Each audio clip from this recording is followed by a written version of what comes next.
ഇന്ന് ഞാനിവിടെ സംസാരിക്കാൻ പോകുന്നത് വെരിക്കോസ് വെയിനിൻ്റെ ലേസർ ചികിത്സയെ പറ്റിയാണ്. ഇതിന് മുമ്പുണ്ടായിരുന്ന സാധാരണ നടന്നുകൊണ്ടിരുന്ന സർജറിയും വെരിക്കോസ് വെയിനിൻ്റെ ഇപ്പോഴത്തെ ലേസർ ചികിത്സയും തമ്മിൽ എന്താണ് വ്യത്യാസം, അത് രണ്ടും ഒരുപോലെയാണോ, ബുദ്ധിമുട്ടുകൾ എന്തെങ്കിലും ഉണ്ടോ, അതിനെപ്പറ്റിയാണ് ഇപ്പോൾ വിവരിക്കാൻ പോകുന്നത്. ഓപ്പൺ സർജറി ആയിരുന്നെങ്കിൽ നേരത്തെ ഒരുപാട് റെസ്റ്റും കാര്യങ്ങളൊക്കെ വേണമായിരുന്നു. പിന്നെ മുറിവുണ്ടായിരുന്നു. ആ മുറിവ് കാരണം ആളെ ഒരുപാട് റെസ്റ്റിൻ്റെ അത്യാവശ്യം ഉണ്ടായിരുന്നു. ഇന്ന് പക്ഷേ ലേസർ ചികിത്സ ചെയ്യുമ്പോൾ മൈക്രോ സർജറി പോലെ സൂചിയുടെ ഉള്ളിലൂടെ ലേസർ ഫൈബറുകൾ കടത്തിവിട്ട് അതിനെ അസുഖം ബാധിച്ച രക്തക്കൊഴലിനെ കരിച്ച് കളയുന്ന ചികിത്സയാണ്. എന്താണോ ഓപ്പൺ സർജറിയിൽ ചെയ്യുന്നത് അത് ലേസർ കൊണ്ട് ചെയ്യുന്നതാണ് ചുരുക്കി പറഞ്ഞ ലേസർ ചികിത്സ. ലേസറിൻ്റെ മെക്കാനിസം ഉപയോഗിച്ചിട്ട് അത് ഓപ്പൺ സർജറിയിൽ അത് രക്തക്കൊഴൽ ഉള്ളിലോട്ടുള്ള കണക്ഷൻ പിടിപ്പിച്ച് അത് എടുത്തു കളയുന്നതായിരുന്നു നേരത്തെ.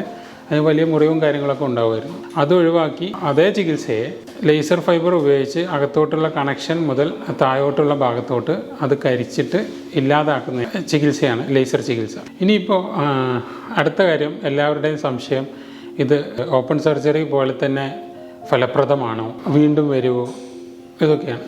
ഇത് നമ്മൾ എന്ത് അസുഖമാണെങ്കിലും അതിൻ്റെ ചികിത്സ നമ്മൾ ശ്രദ്ധിച്ചില്ലെങ്കിൽ വീണ്ടും വരാം. ഇപ്പോൾ ഒരുപാട് നിൽക്കുന്നത് കൊണ്ടുള്ള ജോലിയുള്ള ആൾക്കാർക്ക്, പിന്നെ ജന്മന വെരിക്കോസ് വെയിൻ ഫാമിലിയിൽ റൺ ചെയ്യുന്ന ആൾക്കാർക്ക്, അങ്ങനെയുള്ളവർക്കൊക്കെയാണ് പിന്നെ വരുന്നത്.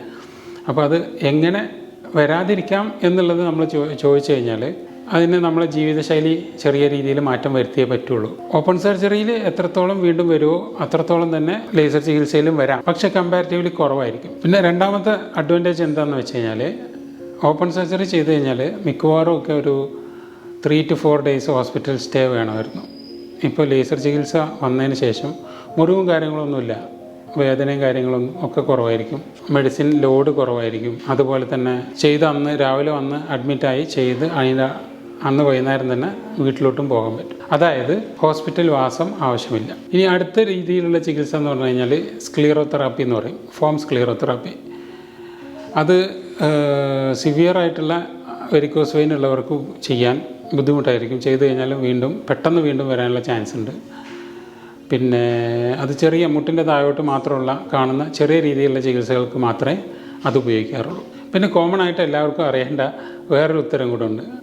എന്താണെന്ന് വെച്ച് കഴിഞ്ഞാൽ എല്ലാവരുടെയും ഒരു സംശയം, കാലിൽ മുറിവായി, വെരിക്കോസ് വെയിൻ വന്നു, ചികിത്സിച്ചു, പിന്നെ കുറച്ച് ഒരു 2 കൊല്ലം കഴിയുമ്പോൾ പിന്നെയും വരിക, പിന്നെയും ചികിത്സിക്കുക, അങ്ങനെ ആ രീതിയിലുള്ള ചോദ്യം. അപ്പോൾ അത് വീണ്ടും വരുന്നത് എന്തുകൊണ്ടാണ്? വരികയാണെങ്കിൽ പിന്നെ ഇപ്പോഴേ ഈ പ്രൊസീജിയർ ചെയ്യേണ്ട കാര്യം എന്താണ്? ഞാനൊരു കാര്യം പറയട്ടെ. ഈ വെരിക്കോസ് വെയിൻ്റെ കോംപ്ലിക്കേഷനാണ് ഈ മുറിവും കാര്യങ്ങളൊക്കെ.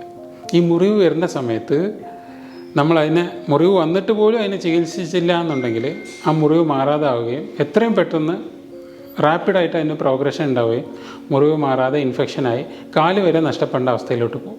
വെരിക്കോസ് വെയിൻ്റെ പ്രൊസീജിയർ ചെയ്താൽ ഡെഫിനറ്റായിട്ട് നമുക്ക് അത്തരം കോംപ്ലിക്കേഷൻസ്, അതായത് നമ്മൾ കാല് നഷ്ടപ്പെടുന്ന രീതിയിലുള്ള കോംപ്ലിക്കേഷൻസ് ഒഴിവാക്കാൻ പറ്റും. ഭാവിയിൽ പിന്നെ വരുമോ ഇല്ലയോ എന്നുള്ളതല്ല, ഇപ്പോഴത്തെ അസുഖത്തിന് നമ്മൾ ചികിത്സിച്ചോ ഇല്ലയോ എന്നാണ് പ്രധാനപ്പെട്ട പോയിന്റ്. കൂടുതൽ വിവരങ്ങൾക്കായിട്ട് താഴെ കാണുന്ന നമ്പറിൽ കോൺടാക്റ്റ് ചെയ്യും.